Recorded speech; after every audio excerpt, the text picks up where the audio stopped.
ఎలా బిల్లు ఇస్తా అంటుండు మళ్ళీ. ఏం లేదు. మేము నవే సత్యమ్మ. ఎప్పటి నుంచి ఉన్నారు ఇక్కడ? మేము ఇక్కడ 13 సంవత్సరాల నుంచి ఉంటున్నాం. మీ సమస్యలు ఏంటమ్మా? మా సమస్యలు అంటే ఇప్పుడు మా ఆయన లేడు, చాలా చాలా ఏళ్ళు అయింది. పోయిండు, ఎక్కడ ఉన్నాడో లేడో కూడా తెలియదు ఇప్పుడు వరకు అయితే. ఇంకా అప్పటి నుండి నేను ఒంటరిగా పిల్లల్ని పెట్టుకున్నా. నాకు ఇది అబ్బాయి, మా పెద్ద అబ్బాయి జాబ్ చేస్తాడు, చిన్న అబ్బాయి అయితే చిన్నగా ఉండేది పని. ఇక నేను ఎంత చిన్నగా తీరుకుంటూ పెట్టుకుని బతుకుతున్నా. ఇంకా దాని మీద ఏదో డైలీకి 200 100 వచ్చినా గడుపుతుంది వస్తుంది. ఇంకా ఇల్లు లేదు, ఏదేమో చేసినాం కానీ ఏమి ఇప్పటివరకు ఏం కానీ రాలేదు. ఎవరికి అడగాలి ఇక్కడ? ఎవరిని అడగాలి?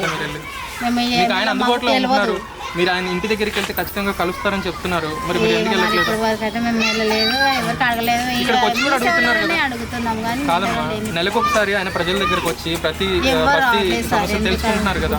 లేదు, ఎవరు రావట్లేదు. మరి ఆయన చెప్తున్నారు కదమ్మా వస్తున్నారు. ఏమో మరి మాకైతే ఇప్పటివరకు మేము ఎన్ని జాగాలు చూసాము. 9 ఏళ్లలో ఒకసారి కూడా మిమ్మల్ని అడగలేదు. మీ సమస్య ఏంటంటే మిమ్మల్ని పట్టించుకోలేదు. పెట్టిన దరఖాస్తులు ఏమన్నా కనీసం ఎలక్షన్ల ముందర వస్తారు కదా, వచ్చినప్పుడు కూడా అడిగినాం సార్ మాకు డబల్ బెడ్రూమ్ లేవు, మళ్ళీ అప్పుడు రేకుల రూమ్లు ఉన్నప్పుడు కార్లు ఉన్నాయని ఇంటికి 10,000 ఇచ్చారు కదా. అప్పుడు మళ్ళీ కిరాయిలకు కూడా ఏం లేదు సార్, మా సొంత ఇంటి వాళ్ళకి ఇచ్చేసారు కదా. కిరాయిలకి ఏం లేదంటే కూడా వాళ్ళకి ఇచ్చేసారు కానీ ఎవరికి పట్టించుకోలేదు.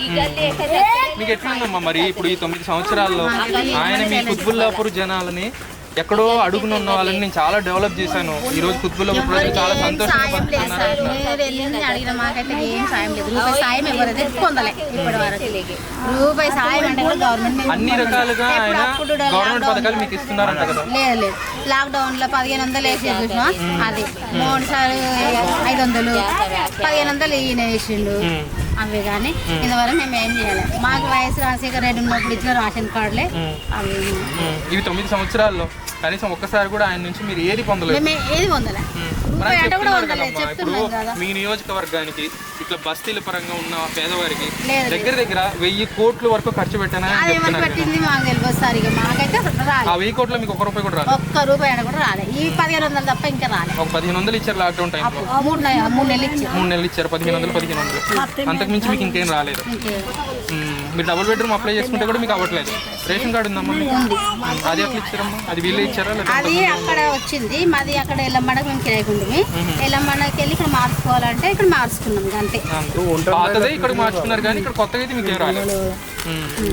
మీకు ఒంటరి మహిళగా ఉన్నారు కాబట్టి గవర్నమెంట్ తరపు నుంచి మీకు కొన్ని అవకాశాలు ఉన్నాయి. అంటే మీకు డబ్బు పరంగా కావచ్చు, వసతుల పరంగా కావచ్చు, మౌలిక సదుపాయాల పరంగా కావచ్చు, గవర్నమెంట్ తరపు నుంచి మీకు కొన్ని వసతులు ఉన్నాయి. అవి మీకు అందుతున్నాయా? ఒకటి కూడా మీకు డబ్బుల పరంగా కూడా, పెన్షన్ పరంగా కూడా ఏది రావట్లేదు. మీరు అప్లై చేసుకున్నారా? మీరు ఆ దరఖాస్తు పెట్టుకున్నారా? ఇంకా ఇంతకుముందు మీ సేవలు అడిగితే అన్నారు సార్ అమ్మా టైం వచ్చినప్పుడు చెప్తాము, ఫామ్స్ కూడా ఇప్పుడు ఏం రాలేవు అన్నారు. సరే మా పెద్ద అబ్బాయి కూడా డ్రైవింగ్ అదే లలిత బంధు అన్నారు కదా, అప్పుడు అది ఇస్తామని అన్నారు. అదే ఇస్తారేమో అని చెప్పి మేము వేసి అయితే దాని గురించి ఇస్తామని అన్నారు కదా, అడిగి చూద్దామని చెప్పి మీ సేవలో పోతే లేదమ్మా ఇప్పుడు ఏం పెడతలేరు. అంటే మీకు గవర్నమెంట్ నుంచి ఒక పథకం కూడా మీకు అమలు ఒకటి కూడా అసలు ఏమీ లేదు. మరి ఏమనుకుంటున్నారమ్మా ఈ 9 సంవత్సరాల్లో? ఇప్పుడు ఆయన అబద్ధం చెప్తున్నారా నిజం చెప్తున్నారా? జనాలకు తెలుస్తుంది కదా. ఆయన చెప్పింది అయితే నిజం కాదు. ఇప్పుడు మీ ఎమ్మెల్యేని ఏం చేద్దాం అనుకుంటున్నారు? అంటే గెలిపిద్దాం అనుకుంటున్నారా? 3వ తరగతి మాకు అవకాశం లేదు సార్, మేమైతే ఓటేయం.